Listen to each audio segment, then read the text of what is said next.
Good afternoon. It is truly an honor to be here today. I'm a chemical engineer by degree. My experience is in running large manufacturing operations, handling highly hazardous materials.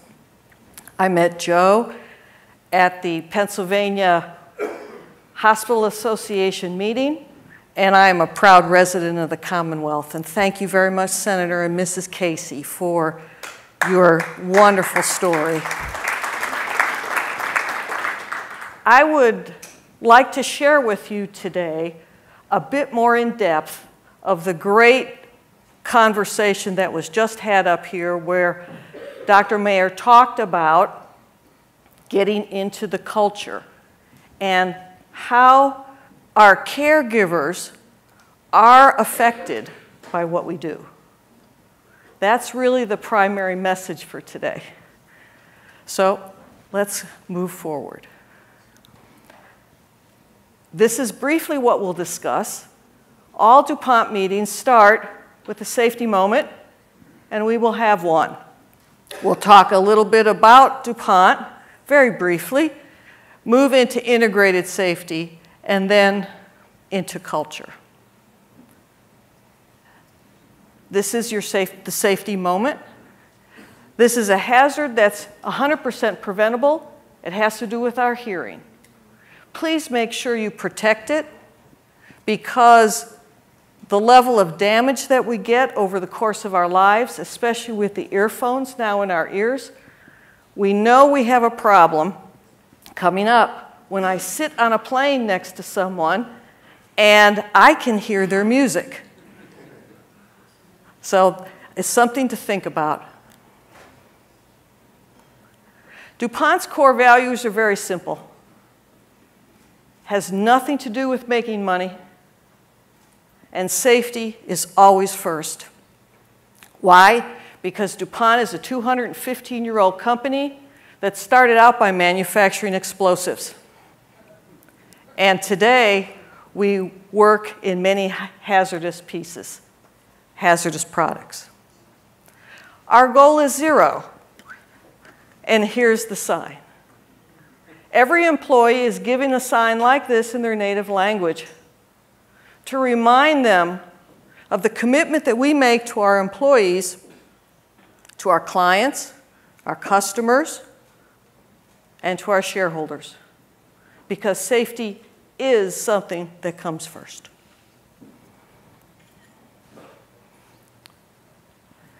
I'd like to highlight a few things while you read the rest of the chart. At DuPont, we've believed that all injuries are preventable. We've believed this since 1991,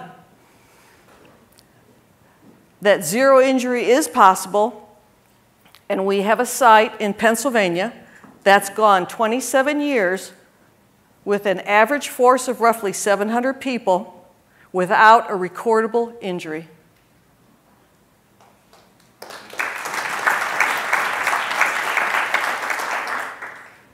The important thing to note for you is really very simple. Leadership, safety leadership, is tone at the top. And the C-suite has the best ability to affect safety, both positively and negatively.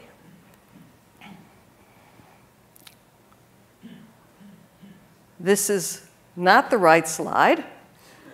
Let's see. There we go. Hospitals, working in hospitals as a staff member, is actually more dangerous than construction. This is U.S. Bureau of Labor Statistics data. And you can see that hospitals and healthcare, meaning nursing homes and other points of care, are quite dangerous. And the point that Dr. Mayer made, I'd like to emphasize. Very critical to know that if our caregivers are safe, is it any wonder that we struggle? If they don't feel safe, is it any wonder that we struggle making sure that they can take care of patients?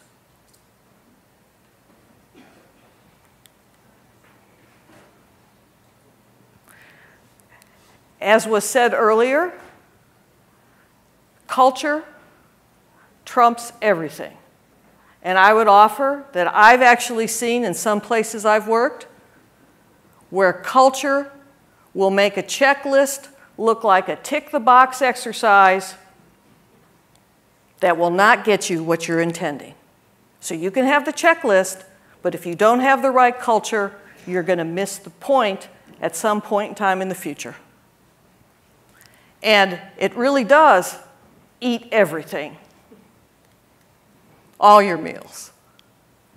So let's look at culture a little more in depth. You need a vision. You need competency.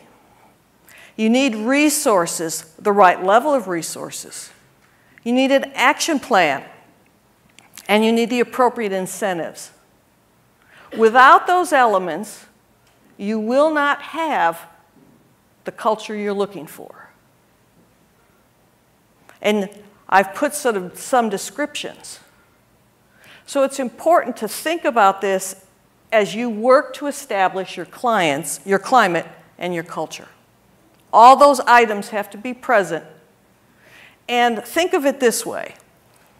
If there's 4 wheels to a car, the great analogy is 4 wheels to a car.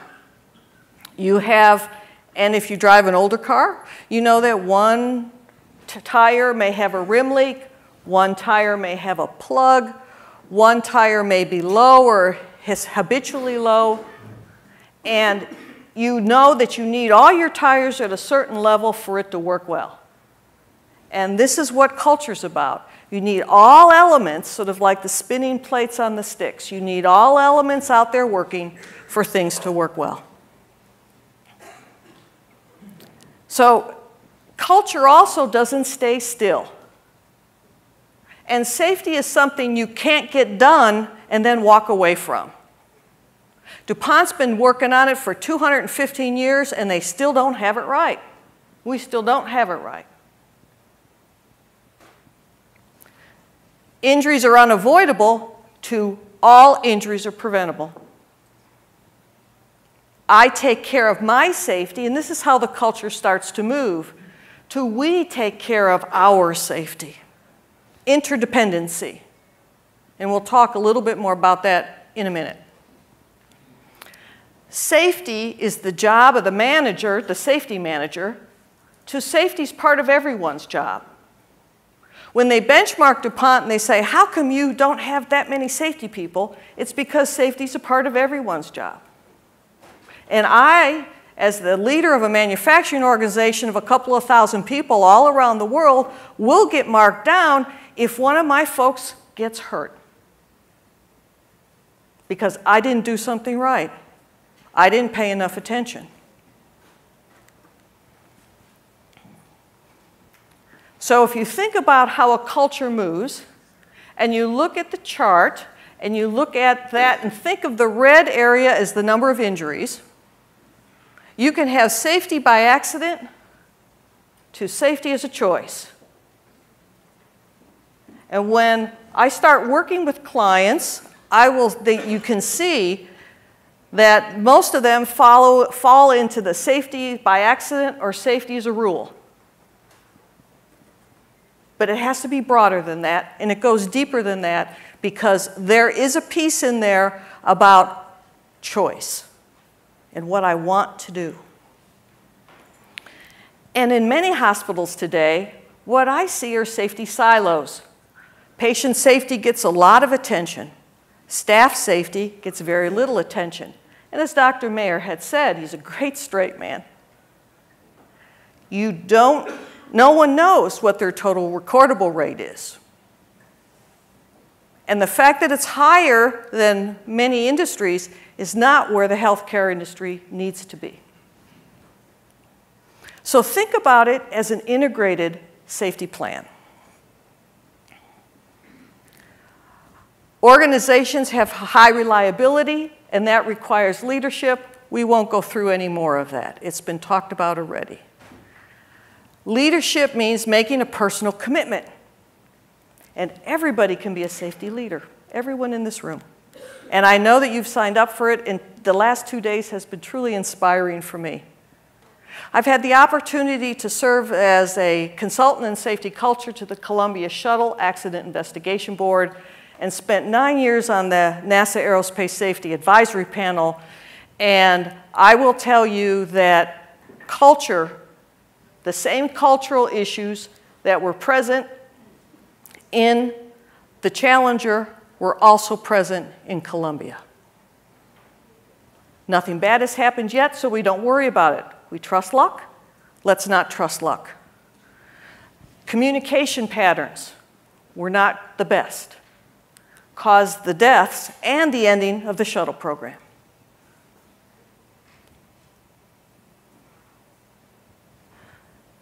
The bottom line is leadership as tone at the top. Safety focus does get a result. At a hospital in Indiana, by focusing on staff safety, they were able to move their quality into the top 5%. A Wisconsin hospital uses lean techniques and uses safety observations to help drive their lean program. A large hospital chain reduced their workers' comp claims by millions. So safety can improve your operation, and it will improve your patient safety results. But we need to talk more about staff safety. The bottom line is, think in your own examples with your own data. Could your patient safety progress be stalling or slowed because you haven't focused on staff safety? And my one-line thought is, you will get the level of safety performance that you are prepared to accept. Thank you.